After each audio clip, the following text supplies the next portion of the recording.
बच्चे जिस प्रकार अपनी माँ की राह देखते हैं और उसी प्रकार मैं आपकी दया की प्रतीक्षा कर रही हूँ।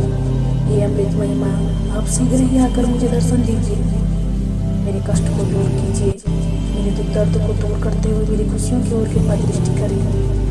मैं आपका रहस्य जान सकूँ, ऐसी बुद्धि मुझे प्रदान कीजिए। जय माँ भगवती। भक्तों, साधकों, भक्तजनों, इस तरह से प्रार्थना करते हुए माता के श्री चरणों में नमन करते हुए हम प्रत्येक दिवस पाठ का आरंभ करते हैं। नवरात्र के कौन से नवरात्र का कौन सा दिन है, तो इस तरह से हम माता की उपासना और माता का वर्णन के साथ साथ पाठ आरंभ करते हैं।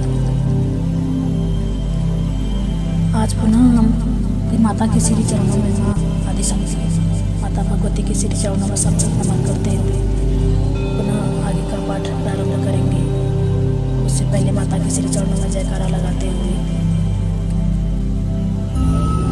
कमेंट बॉक्स में जय माता दी लिखते हैं और उन माता से हम प्रार्थना करते हैं, जगतमयी जगत जननी उन जगदम्बा अंबिका से हम प्रार्थना करते हैं।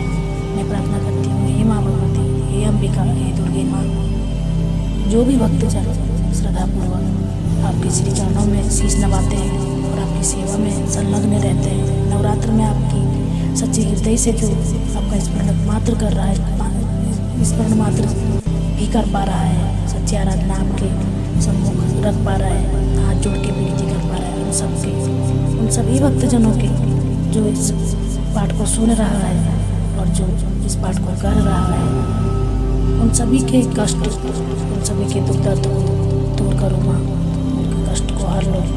जो भी श्रद्धालुजन, जो भी भक्तजन, जो भी साधक आपके श्री चरणों में अपना मस्तक झुकाते हैं, उनके तो आप कष्ट हर लेती हो, उनके सारे दुख हर लेती हो। तो इसी तरह से हम सबके भी कष्ट हरो माँ, हे जगत जननी जगदम्बा भवानी आदि शक्ति अंबिका भगवती माता के श्री चरणों में सत नमन करते हुए आगे का पाठ प्रारंभ करते हैं। जय माँ भगवती। सदा देवी स्कंद माता यशस्विनी, माँ दुर्गा जी के पांचवें स्वरूप को स्कंद माता के नाम से जाना जाता है। ये भगवान स्कंद कुमार कार्तिकेय नाम से भी जाने जाते हैं। इन्हीं भगवान स्कंद की माता होने के कारण माँ दुर्गा जी के इस पांचवें स्वरूप को स्कंद माता के नाम से जाना जाता है। इनकी उपासना नवरात्रि पूजा के 5वें दिन की जाती है। इसी दिन साधक का मन शुद्ध चक्र में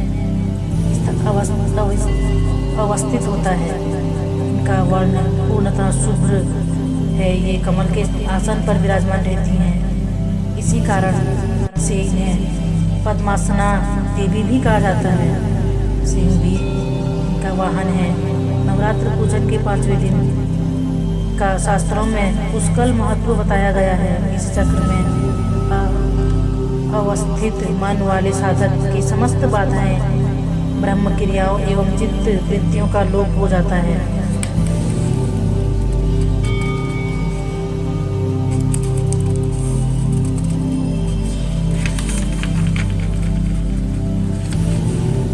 तो ये माँ स्कंद माता का वर्णन थोड़े से शब्दों में मैंने कह सुनाया। अब आइए भक्तजनों, अब पाठ प्रारंभ करते हैं।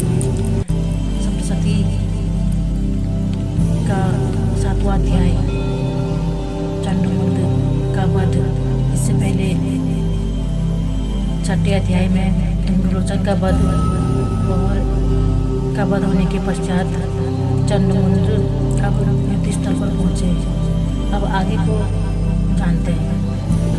आगे को अब सुने इस प्रकार से। ऋषि बोले, तब आज्ञा पाते ही चंडमुंड आदि दैत्य आयुधों से सुसज्जित होकर चतुरंगणी सेना के साथ चल पड़े। वहाँ पहुँचकर उन्होंने देखा कि हिमालय की ऊंची स्वर्ण की चोटी पर सिंह पर देवी बैठी हुई हैं और मंद मंद हंस रही हैं। इस प्रकार उसे देखकर पकड़ने की चेष्टा करने लगे। किसी ने धनुष चढ़ा लिया, किसी ने तलवार उसे देखकर संभाल ली एवं कितने ही देवी जी के पास पहुंच गए। तब अंबिका जी शत्रुओं के प्रति क्रोध में आ गई। उस समय क्रोध के कारण उनका मुख काला हो गया। देवी जी के माथे पर कुटिल होकर भौएं तन गई। तब तो भयानक मुख वाली काली देवी तलवार तथा पास लिए प्रकट हो गई। उन्होंने अद्भुत सा खड्वांक धारण किया हुआ था। नरमुंडों की माला शोभित थी। चिते की चर्म की साड़ी पहनी हुई थी। शरीर का मांस सूखा दिखाई देता था। अत्यंत भयानक रूप था। मुख को खोल रखा था। लपलपाती हुई जीवा और भी भयानक थी। धंसी हुई लाल लाल आंखें थी। गर्जना से सभी दिशाएं को भर दिया था। तब वह बड़े वेग से दैत्य सेनापति बड़े बड़े असुरों को मारती हुई उनका भक्षण करने लगी। तब उन पार्श्व रक्षकों को, अंकुशधारियों को, महावत तथा योद्धाओं को घंटे के साथ कितने हाथियों को एक ही साथ पकड़कर मुंह में डालने लगी। वैसे ही घोड़ों के साथ रथों को एवं सारथियों को मुंह में डालकर वह अत्यंत भयानक रूप से दांतों से उन्हें चबाती जाती थी। किसी के केस पकड़ लेती थी तो किसी की गर्दन दबा डालती थी, किसी को पैरों से दबोच लेती थी, किसी को छाती से धकेल कर मार गिराती। असुरों के द्वारा छोड़े हुए अस्त्र शस्त्रों को मुंह से पकड़ती जाती और दांतों से पीसती जाती। काली जी ने इस प्रकार बलवान दुरात्मा असुरों की वह सेना कुचल डाली। कितने असुरों को मार दिया। उस देवी ने कुछ एक तलवार से काट गिराए, कुछ एक खड्वांक से पीट दिए गए और कुछ दांतों से कुचल दिए। क्षण भर में राक्षस की वह भारी सेना मारपीट कर गिरा दी। यह देख चंड उस भयानक काली की ओर दौड़ा। उधर महासुर मुंड ने भी महाभयंकर बाणों की वर्षा से वो यह शस्त्रों चलाए हुए चक्रों द्वारा भयानक आंखों वाली देवी को ढांप दिया। ये हुए अनेक चक्र देवी के मुख में प्रवेश करते हुए इस प्रकार दिखाई देने लगे जैसे बहुत से सूर्य बिंब बादलों के पेट में समाते जा रहे हों। तब तो के भयानक मुख के भीतर जिसका देख सकना भी कठिन था, ऐसे दांतों के प्रकाश से दमकती हुई अत्यंत क्रोध में आकर भयानक गर्जना करती हुई काली भीषण अट्टहास करने लगी।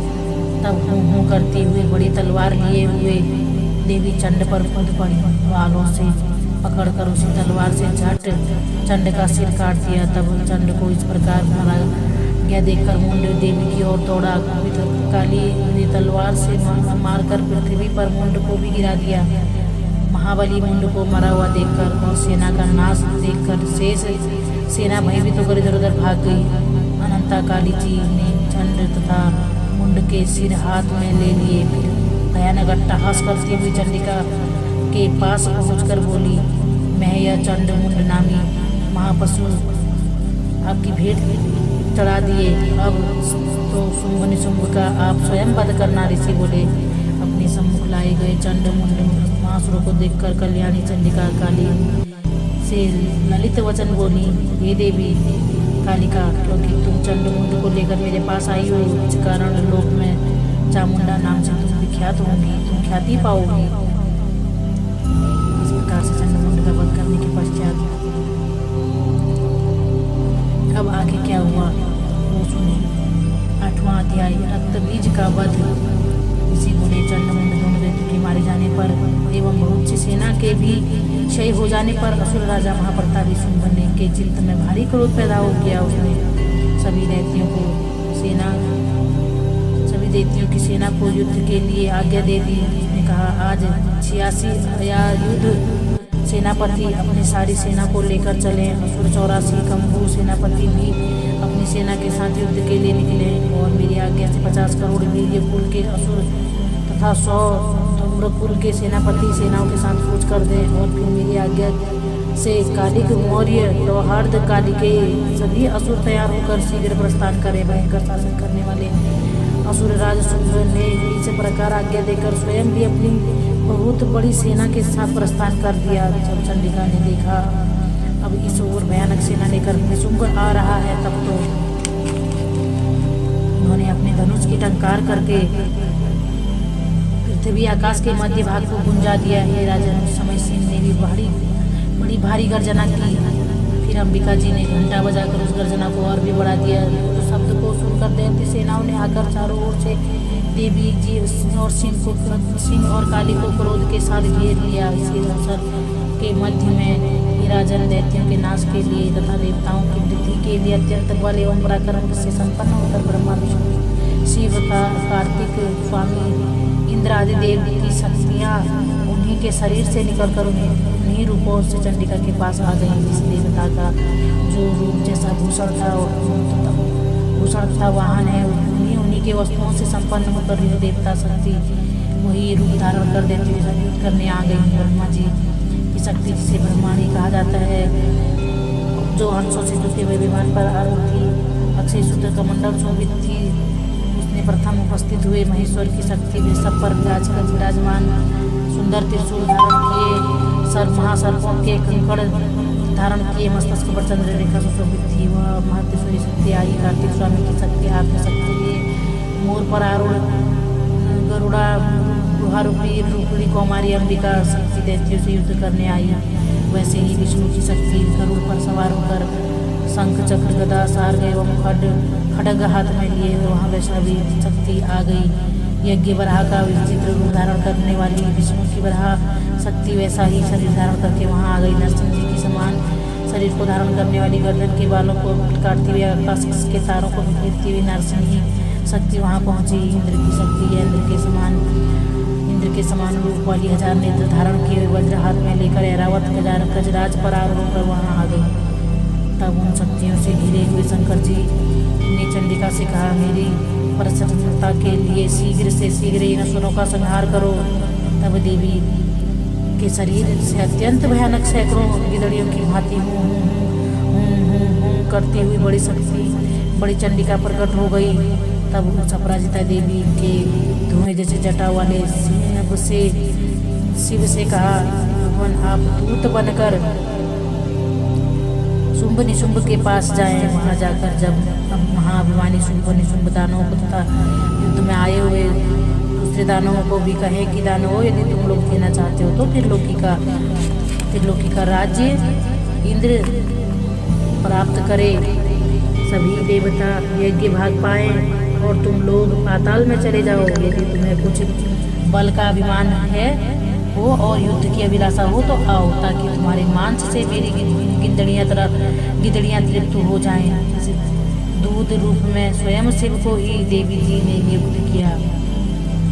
वह शिव शक्ति संहार में शिवदूती का इस नाम से विख्यात हुई। जब शिव द्वारा कथित देवी जी ने वचन उन महासुरों से सुने तो बड़े क्रोध में आ गए और वहाँ कात्यायनी देवी स्थित थी उस ओर बढ़ने लगे। वहाँ कुपित होकर उन देवशत्रुओं ने बाण शक्ति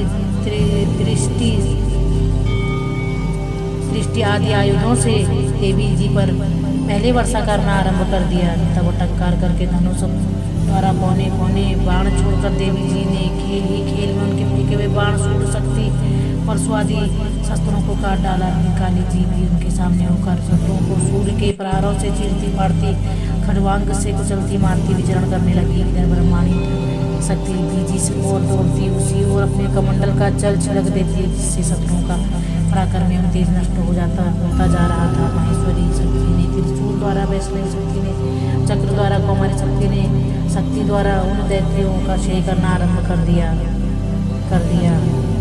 ऐसी शक्ति के वज्र गिराने से सैकड़ों दैत्य दानव विदीर्ण होकर रुधिर के पतनाले बहाते हुए पृथ्वी पर गिरने लगे।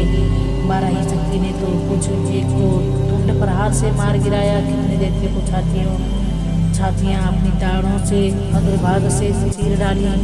वराह मूर्ति ने चक्र द्वारा बहुत से दैत्य चीर फाड़ डाले। कितने महादैत्यों को नारसिंह शक्ति ने अपने नाखूनों से विदीर्ण करके खाने लग गई। कितने दैत्य शिवदूती के कठोर टास से भयभीत होकर पृथ्वी पर गिरते गए, फिर उन्हें वो खाती गई। इस प्रकार अत्यंत कुपित होकर अनेक उपायों द्वारा बड़े बड़े दैत्यों को मारते हुए मातृगण को देखकर देव शत्रुओं के सैनिक भागने लग गए।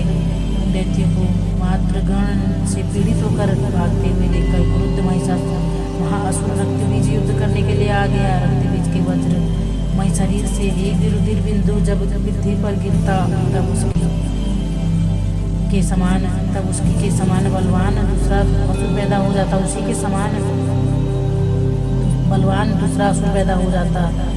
उस महासुर ने आकर इंद्र शक्ति के साथ युद्ध किया। तब इंद्र शक्ति ने अपने वज्र के द्वारा ताड़ना की। वज्र लगते उसके शरीर से बहुत सा रुधिर पैदा हो गया, जिनका रूप पराक्रम और रक्तबीज के समान था।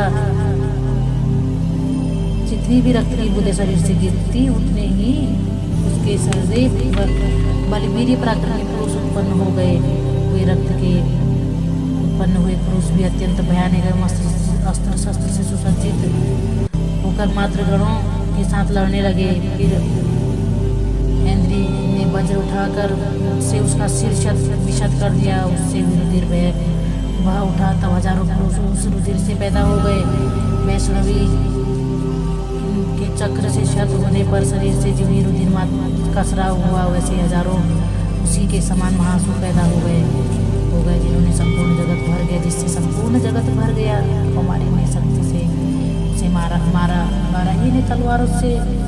महेश्वरी ने महासुर रक्तबीज का त्रिशूल से हनन किया। दैत्य ने भी गदा द्वारा सभी मातृगणों को पृथक मारा। उस समय रक्तबीज बड़े क्रोध में समाविष्ट था। शक्ति शूल आदि आयुधों से कई बार विषत होने पर उसके शरीर से रक्त प्रवाह के पृथ्वी पर गिरते सैकड़ों असुर उत्पन्न हो चुके थे। दैत्य के रुधिर से उत्पन्न हुए उन असुरों से सारा जगत व्याप्त हो गया। देवताओं को डरा एवं उदास देखकर तब शीघ्र ही चंडिका ने काली से कहा, चामुंडे अपना मुख तुम अधिक और विस्तार से फैला लो। मेरे शस्त्र के प्रहार से गिरते हुए रुधिर बिंदु और बिंदुओं से उत्पन्न हुए महादैत्यों को तुम अपने वेगवान मुख द्वारा खाती जाओ। युद्ध में रुधिरोपरांत इन महादैत्यों का भक्षण करती घूमती रहो। इस प्रकार कहकर चंडिका ने रक्तबीज पर त्रिशूल से प्रहार किया। फिर काली ने रक्तबीज का रुधिर मुख से ग्रहण कर लिया। उस दैत्य ने भी चंडिका पर गदा चलाई, किंतु उस गदापात द्वारा चंडिका को कुछ भी वेदना न हुई। रक्तबीज के शत शरीर से जो भी बहुत सा रुधिर गिरने लगा, उसे चामुंडा मुख द्वारा पीती गई, और जो कुछ रक्तपात दैत्य से उत्पन्न हो गए थे उन्हें भी वो मुख पर डालती गई। इस प्रकार चामुंडा ने सभी दैत्य खा डाले और रक्तबीज का रुधिर भी पी डाला। तब देवी ने शूल, वज्र, तलवार,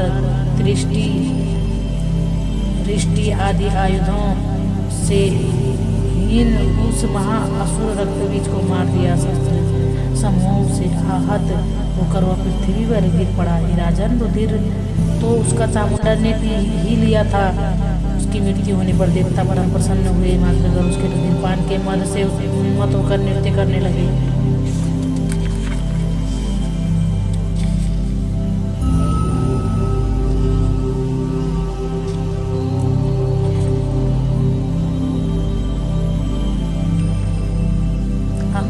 पांचवें इसमें 8वां अध्याय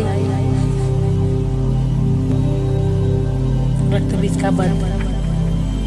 अब 9वां अध्याय कल करते हैं। छठे दिन 9वें अध्याय का पठन करेंगे। तब तक के लिए भक्तजनों जय माता दी, जय माँ भगवती। भक्तजनों, इस जानकारी को अधिक से अधिक शेयर करें। जो लोग जानते हैं उनका तो ठीक है, जो भक्तजन जानते हैं, जिनको पता है, जो पहले से करते हैं, उनके लिए तो अच्छी बात है। लेकिन कई सारे लोग ऐसे होते हैं जिन्हें बिल्कुल जानकारी नहीं होती है नवरात्र के व्रत किस तरह से किए जाते हैं। जो नए नए शुरू कर रहे होते हैं वो लोग बिल्कुल नहीं जानते हैं। तो जो लोग नहीं जानते हैं उनके लिए प्लीज़ आप लोग अवश्य शेयर करें, ताकि बाकी के भक्तजन भी इसका लाभ उठा सकें। जय माता दी।